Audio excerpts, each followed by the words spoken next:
사우디 리야드에 실사단 왔을 때 그 자료, 그 보고 자료, 요 내용을 좀 아마 모니터링 했을 거고 좀 정리해서 내용을 좀 보고해 달라, 공유해 달라라고 요청을 했는데 막상 오늘 안 나오셔가지고 다시 한번 그 경쟁 상대들의 실사단에 대한 보고 자료 내용을 좀 입수해서 공유해 주십사 자료 제출 요청 다시 한번 드리고요.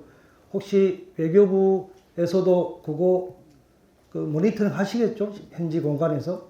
네, 저희는 모니터링 계속 하고 있습니다. 하면 그것 산자부와는 달리 외교부가 정리해낼 수도 있겠네요. 네, 할 수는 있겠습니다만은 이제 그쪽 그 사무국에서 BI 사무국 쪽에서 이런 내용이 그 현재 밖으로 나가지 않는 걸 원칙으로 하고 있는데 저희들이 그걸 감지하고 있다는 것 자체가 문제가 될 수 있을 것 같습니다. 그래서 아니 그 공개적인 그 공개적인 내용에 대해서는 정리 다 네, 예, 그거라도 공유를 해야 된다. 그렇게 하겠습니다. 깜깜이로 우리가 상대를 모르고 유치 경쟁에서 이길 수 있겠습니까? 알겠습니다. 그런 차원의 정보 공유, 네, 그렇게 하겠습니다. 실사단 그 보고 자료를 좀 파악했으면 좋겠고요. 질문하겠습니다. 그 지금 국토부가 안 오셨는데 뭐 그 건설공단법 준비가 빨리 돼야 된다는 거는 당연한 이야기고 이전에 약속된 바가 있고요. 법에도 나와 있죠. 그리고 국제교통대책의 경쟁력은 공항 그 캐퍼라고 생각합니다. 지금 이제 가덕 신공항 겨우 이제 29년 말까지 개항하겠다라고 하는 정도이지 이게 3,500m 한 개 활주로 가지고 과연 전 세계 그런 항공 노선을 제대로 확보할 수 있겠냐? 언제 어디선 엑스포장을 접근하는데 접근성이 편리한가?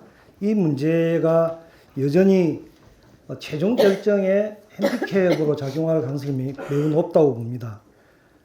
적어도 3,800m 중장거리 대형 여객기가 이착륙할 수 있는 그런 활주로 길이, 그것도 두 면 이 정도가 확보돼야 된다고 보는데 최고 상대 경쟁 상대인 리야드의 경우는 6개 4,000m짜리 6개를 신설하겠다는 겁니다. 상대가 안 되는 거라고 봅니다. 그래서 현재 국토부가 기본 계획을 8월 말까지 수립하게 되어 있는데 이때 정말로 윤석열 정부가 그 유치 의지가 있다고 한다면 이거 뭐 우선 한계를 하더라도 기왕의 기본 계획 수립할 때 3,800m 활주로 2면 정도는 기본 계획에 포함시켜야 되지 않는가라고 하는 질의를 들고 싶은데 안 오셔서 한 번 더 위원장님께서 국토부에게 이 기본 계획 내용 수정에 관한 그 자료 제출 요구를 부탁드리겠습니다. 그리고 부지도 보면 사우디 리야드의 경우는 238에이커 정도 됩니다.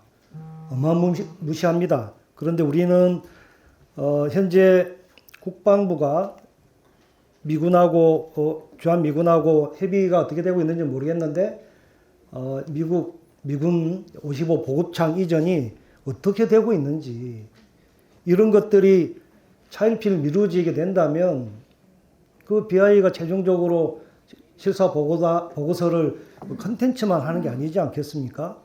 기본 인프라가 제대로 그때까지 갖추어지는 건지, 그러면 이 부지 확보, 입지 면에서도 그 국방부를 통해서 빨리 이 문제가 원만하게 매듭 지어지고 안정적으로 북한 개발이 될 수 있도록 그렇게 해야 될 거라고 봅니다.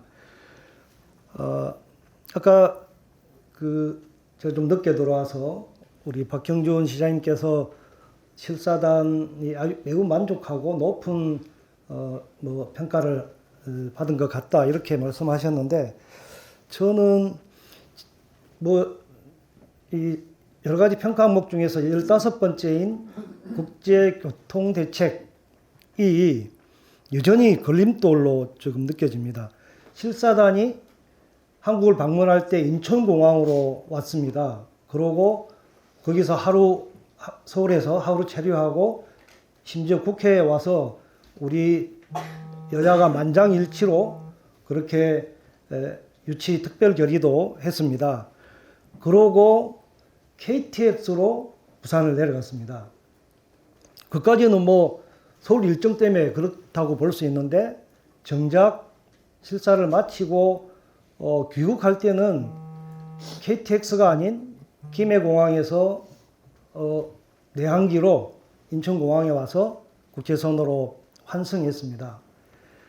자, 이게 그 실사단이 정말 뭐 이렇게 이런 실정을 도외시하지 않는다면, 냉정하게 본다면, 야, 이게 과연 2030 월드 엑스포에 전 세계에서 몇 천만 명이 올지 모르는 이런 그 국제 교통 대책이 이렇게 해서 좀 원활하겠나? 제대로 감당이 되겠나? 이 부분이 우리 핸디캡으로 어쩌면 분명하게 확인된 실사였을 수 있다고 봅니다. 이 문제에 대해서 혹시 뭐 파악된 게 있는지, 또 어차피 항공 노선이 가덕 신공항에 많지 않다면 결국은 중장거리 여객기는 인천공항을 허브로 해서 이렇게 환승하게 된다면 이 대책이 과연 11월 그 BI 총회 의사 결정에 어떻게 작용하고 부정적으로 영향을 미칠지 우려가 되는데, 이에 대해서 우리 박경준 시장님께서 이 부분에 대한 뭐 솔직한 입장이랄까 견해를 좀 듣고 싶습니다. 마침 제가 프레젠테이션을 그 접근성에 관해서 이 프레젠테이션 발제자로 나선 바가 있습니다. 이 접근성에 관해서 물론 뭐 이 리야드가 워낙 많은 이제 공항 활주로를 계획을 하고 있어서 리야드에 비해서는 상대적으로 접근성 문제에 있어서 저희가 어떻게 평가받을지는 모르겠습니다만, 저희가 충분히 김해 공항을 통해서 들어오는 방법, 그리고 인천공항을 통해서 들어오는 방법도, 가덕도 신공항이 생겼을 때 들어오는 방법, 그리고 무엇보다도 그 공항에 도착했을 때 엑스포 부지까지 연결되는 새로운 저희가 BUTX 사업을 지금 기획을 하고 있기 때문에 15분 내에 도착할 수 있는 그런 그 접근성, 이런 것을 충분히 강조를 했습니다. 그리고 그 외에도 새로운 모빌리티에 대해서도 저희가 그 강조를 했고, 또 이 광역 교통망에 대해서도 충분히 강조를 한 바가 있습니다. 그래서 저희가 보기에는 이번 그 가덕도 공항 조기 개항을 통해서 적어도 공항 문제에 관해서는 크게 저희가 문제가 없을 것으로 판단을 하고요. 중요한 것은 지금 의원님 지적하신 대로 이것을 보다 제대로 또 내실 있게 조기 개항하는 것이 중요하다고 생각합니다. 아까 박형준 시장님 답변에 그 김해공항 국제선 터미널 확장하고 있다. 그 말을 들으면 마치 그게 터미널 확장이 아니라 청사 확충. 그게 터미널입니다. 현재 640만 설계 그 용량인데 지난 19년 말에 이미 1,040만 명이 그 국제여객 그 이용객이 늘어서 완전히 동남아 가는 저녁 시간이나 밤늦은 시간이나 새벽 들어오는 시간에는 정말 콩나물시루 북새통이었지 않습니까?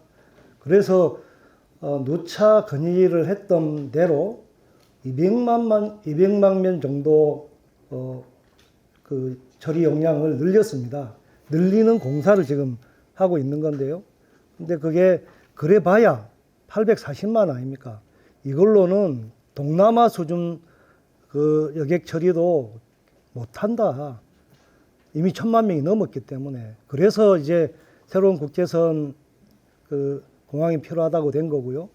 그래서 이 이야기를 잘못 들으면 김해 공항의 국제선 여객 터미널을 확장해서 뭐 가덕 신공항이 다소 문제가 있다 하더라도 인천을 허브로 해서 충분히 뭐 이 월드 엑스포를 치르는 데는 접근성에서는 별 문제가 없다. 이렇게 잘못 인식할 수 있어서 이 부분 한 번 더 좀 확인하고 넘어갑니다.